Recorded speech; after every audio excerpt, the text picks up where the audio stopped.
Sa gitna ng COMELEC gun ban, arestado ang isang lalaki sa Maynila matapos mahuling may dalang baril.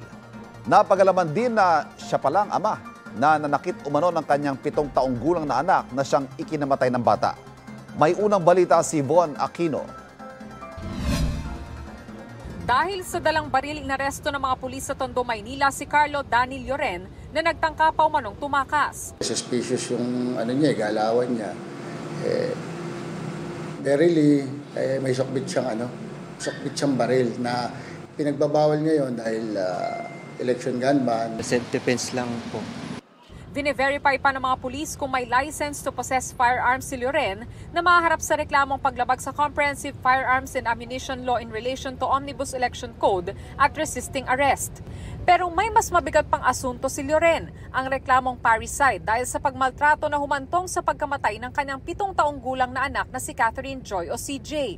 Sa kwento ni CJ sa lola bago siya nasawi, binugbog daw siya ng ama dahil may hindi raw siya isinauling sukli nang minsang may ipabili sa tindahan. Pero itinanggihan ni Lloren. Bagong gising po ako nun. Kakagising ko lang po. Galing trabaho. Parang nalimpungata lang po kasi naglalaro sila eh. Naingayan lang po ako.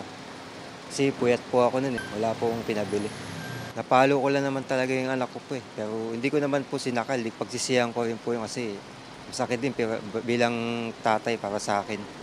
Saka nawalan ako ng anak. Nakakuha na kami ng kopya ng official result ng autopsy nung ating biktima. Ihahain na namin yung kasong parricide laban doon sa suspect. Itong unang balita, Von Aquino para sa GMA Integrated News. Mga kapuso, para laging una sa mga balita, bisitahin at mag-subscribe sa GMA Integrated News sa YouTube.